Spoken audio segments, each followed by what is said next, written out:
Listen to me grind. Take down the film watchers. Hi guys. Another Patreon video. I'm still trying to hone in on what these things should be, as I always am. Would like to say a big thank you. Recently had a whole bunch, for me at least, my standards, of new Patrons come in. So I think the start of Patreon videos should just be me saying thank you. We should just make that default. Really appreciate it, really do. Please let me know why you're here. Don't think about it too much. Like, to think about it too much, you might stop. And I need my heroes, man. I need you here. I really appreciate it. Like, from the bottom of my heart. I can't tell you how encouraging it is and how helpful it is, especially during this, what everyone's going through, to have a little extra support for spending all my free time doing this. But yeah, I appreciate it so much. I've been trying to do Patreon shout-outs on these things, and the few patrons I've talked to about it, like, yeah, you don't have to do that, so I'm stopping. But if you want to shout out, let me know. Really happy to do that. But I do want to know why you're here. Like, hit me up on DMs on Twitter, YouTube, or Patreon, or just comment publicly. Why are you here? What would you like to see? What are you hoping to see? What did you see that made you come in and help me out a little bit? While consuming mostly free, but also, like, I do mini articles which are Patreon only. A few of my databases are Patreon only, like the NFL database I'm going to talk about in a second.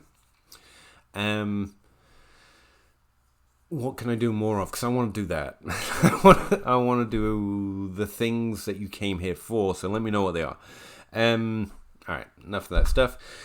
Few notes this week that I'd like to talk to you about. There are 2 players in DLS ADP top 12 right now, which are really interesting to me for different reasons. And I'm not telling you to change your opinion on them, but they stuck out to me.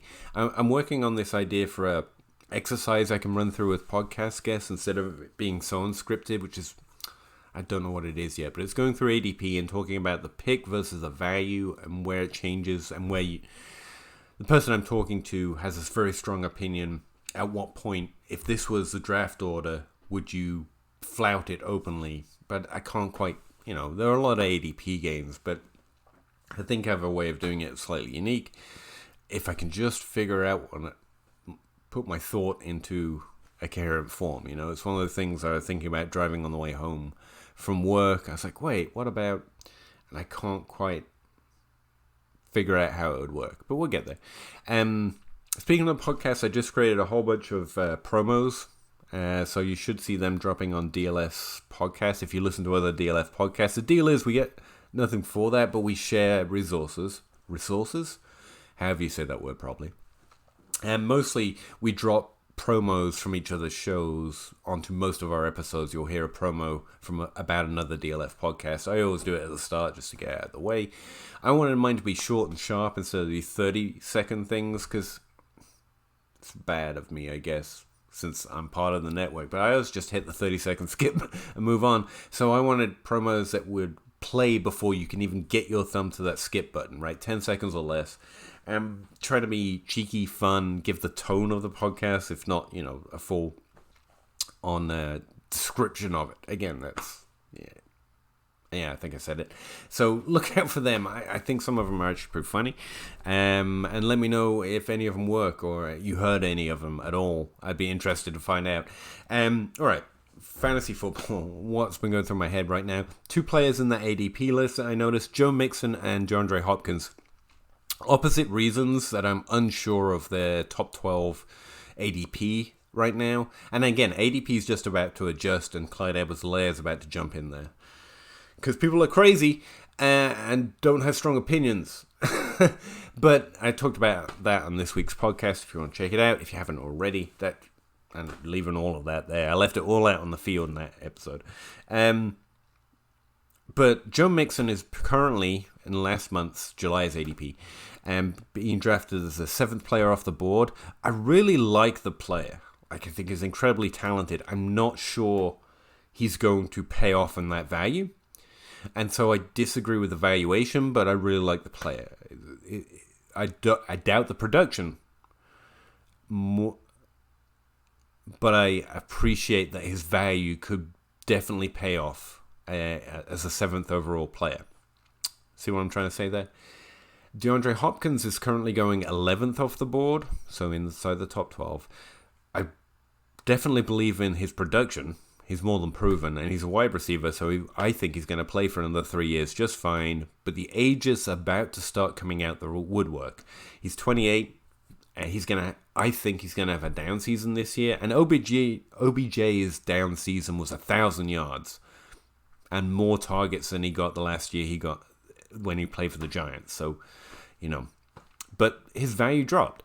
I think a similar thing could happen with DeAndre Hopkins, and at 28, I don't see him paying off in value, top 12 value this time next year, let alone the year after that, after, an expected down year.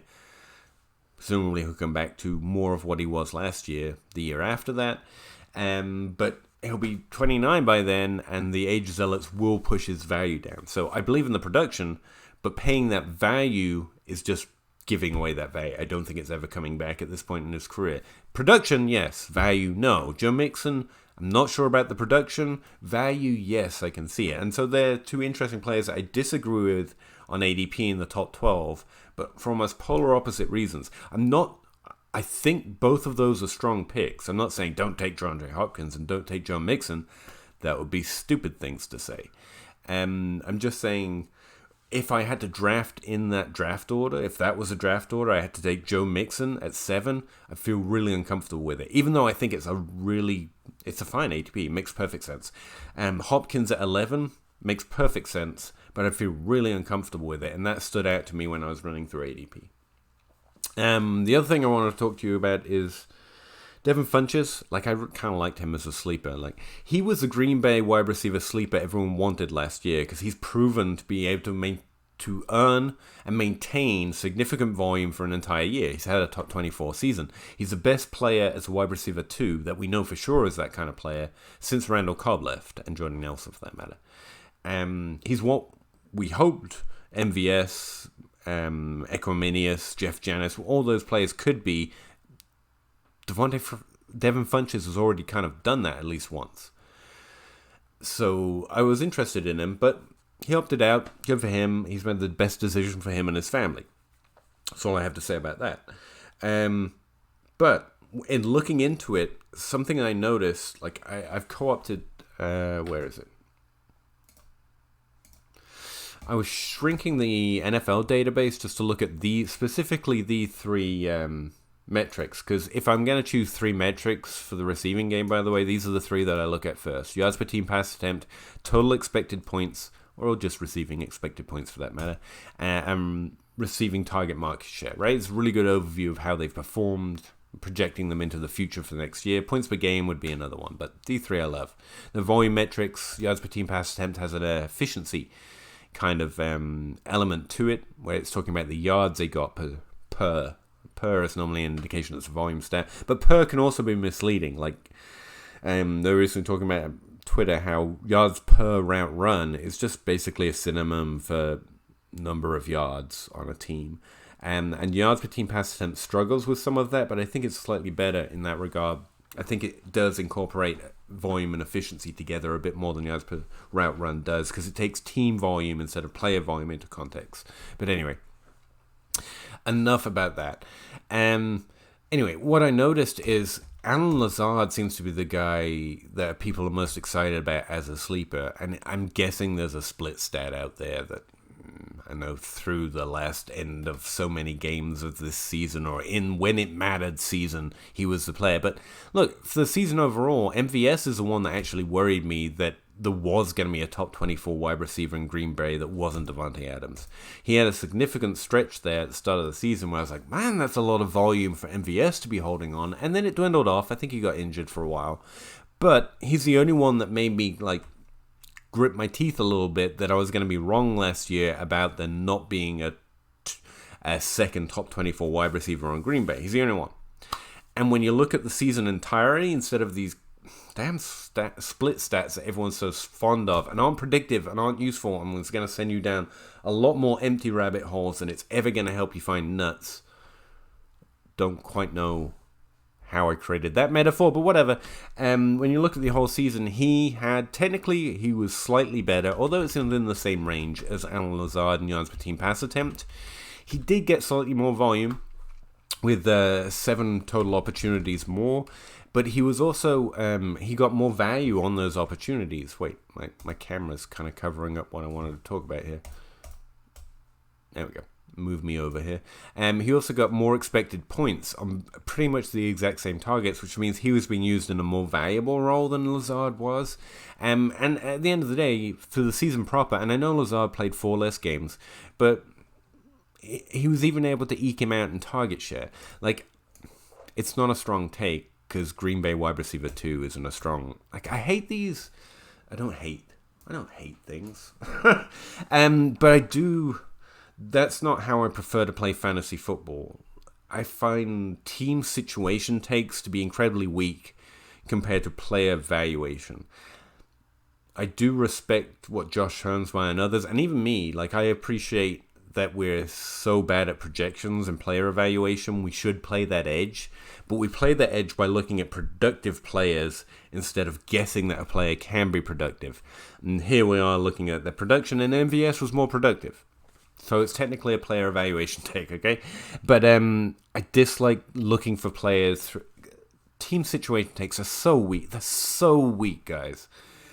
They're not my thing, to say the least. But MVS is basically free. He's not the sleeper everyone's thinking about on the Green Bay potential because of Aaron Rodgers in a possible bounce-back season. I think Aaron Rodgers is probably going to continue to be what he's been the last couple of years, but it's still a really productive offense. And MVS is the interesting flyer, I think, on this depth chart with the loss of Devin Funchess. That's all I'm saying. I've actually just, I guess not randomly, since this is the stuff I look at, but I hadn't coalesced that all before I did it. But I've ended up with MVS in a few different places this offseason, and I'm really happy about that after looking at this team-level view of production and who was, for the entire season, the better wide receiver, and it was Marcus Valdes-Scantling. So I wanted to throw that out to you guys and mention it. Like, I'm not saying, make sure you trade for MVS or anything, but, if you can slide him onto your depth chart in a place where you might need that kind of wide receiver flyer or depth, he's definitely one of the more interesting names later, along with Zach Pascal and Kendrick Bourne, because I like the undrafted free agents who have had productive target shares. But yeah, so I wanted to mention him to you as well. Again, reach out to me anytime. Let me know if there's something you want me to do on Patreon or in a mini article or content that you'd really like to hear about more regularly on weekly Patreon videos. I'm just about to start doing more regular YouTube content, but I'm just getting this regular 1 a week Patreon only video locked into my schedule. So I think this is number 4. Every week there's going to be a Patreon only video. Just trying to show appreciation because you're my heroes, and it's a little bit of a joke, but seriously, I do really appreciate it, and I want to encourage it and say thank you for it as well. So, yeah, that's what these are about, as well as the mini articles and certain databases being only accessible to you guys, like the NFL database I was just using to do that. So hit me up, let me know, comment anytime. What can I do? What you're here for? Let me know. I think I've said this 7 times already. I'm getting off. Obviously, I'm clearly too tired to keep up with the thing. Hope you guys had a great week. Mine's been fairly average, but average is good these days, right? Definitely can't complain. Hope you guys are all happy, healthy, and safe, and I will talk to you again anytime on Twitter or on Patreon or on YouTube. But I'll see you on another video again for sure next week. Thanks very much. Bye. Do you have the time?